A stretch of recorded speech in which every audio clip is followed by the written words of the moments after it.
آپ بودھزم دیکھیے، اس میں مہاتما بدھ اور بس، اگلا کسی کو نہیں ماننا ہے. عیسائیت دیکھیے، عیسیٰ، مریم، روح القدس، بس.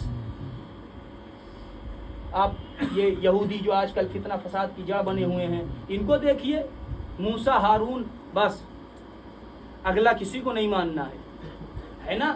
لیکن اسلام نے کیا کہا؟ نہیں، آدم پہ بھی ایمان رکھو، نوح پہ بھی ایمان رکھو، موسیٰ پہ بھی ایمان رکھو، عیسیٰ پہ بھی ایمان رکھو. یہ سارے تو خدا کے بھیجے ہوئے نبی ہیں. اتنی گنجائشوں کے بعد جو اسلام آیا تھا، اس اسلام میں ہر فیز کے لیے، ہر زندگی کے رکن کے لیے، ہر زندگی کے گوشے کے لیے شریعتیں بیان کی گئی تھیں، احکام بیان کیے گئے تھے، مسائل بیان کیے گئے تھے. اس اسلام نے یہ بھی بیان کیا تھا کہ جب تم تلوار لے کے میدان جنگ میں آؤ گے تو دیکھو اگر کوئی بھاگ رہا ہو تو اس کے ساتھ کیا سلوک کرنا ہے، اگر کوئی تم سے مقابلہ کرے تو اس کے ساتھ سلوک کیا کرنا ہے، کسی کا ہتھیار گر جائے تو اس کے ساتھ کیسا رویہ کرنا ہے. یہی اسلام جب میدان جنگ سے باہر آیا اور بازاروں میں گھسا تو اس اسلام نے ترازو پہ بھی ہاتھ رکھ دیا. دیکھو تولنے میں کیسے رکھنا ہے، تولنے میں کیسے دینا ہے، خریدنے میں کیسے رکھنا ہے. یہی اسلام جب بازاروں سے گھر تک پہنچا تو یہ بتانے لگا سو تو کیسے سو، سر کدھر ہونا چاہیے، پیر کدھر ہونا چاہیے، اٹھو تو کیسے اٹھو،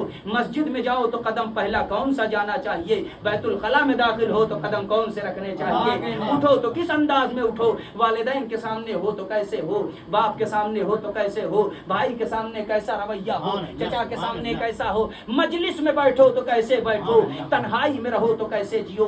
ساری زندگی کے تمام گوشوں پر نظر رکھنے والا اسلام، جس نے زندگی کے کسی پہلو کو نہ چھوڑا ہو. ایسا مقدس اسلام، ایسا معتبر اسلام جس کو پہنچانے کے لیے جن ہستیوں نے کردار نبھایا ان کی ہستیوں پہ نظر ڈالیے گا تو اسلام میں جتنی چیزیں اسلام کے علاوہ تھیں سب ایکسیڈنٹل کیریکٹر تھیں، ان میں حادثاتی طور پر باتیں تھیں. لیکن اسلام ایسا تھا جس میں دوام پایا جاتا تھا، ملاپ پایا جاتا تھا. آپ دیکھیے ہر فکر میں، ہر سوچ میں، یہاں تک کہ ہر قوم میں، حتیٰ اور آگے بڑھ کر کے میں جملہ کہوں باپ بیٹے میں جنریشن گیپ پایا جاتا ہے، فکری تفاوت پایا جاتا ہے، سوچنے اور سمجھنے کی صلاحیتیں الگ الگ ہوتی ہیں. باپ الگ سوچتا ہے، بیٹا الگ سوچتا ہے، بیٹا الگ سوچتا ہے، باپ الگ سوچتا ہے. مثالیں دیتا رہوں، بات واضح ہوتی رہے گی. آپ سمجھ لیجئے کہ اگر ایک باپ ماسٹر ہے تو ہو سکتا ہے کہ بیٹا انگوٹھا ٹیک نکل جائے.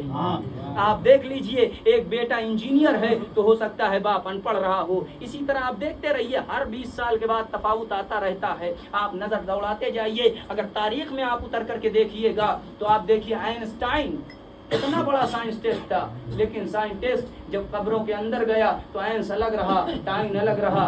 نسلوں میں کوئی آئنسٹائن نہ بن سکا. نیوٹن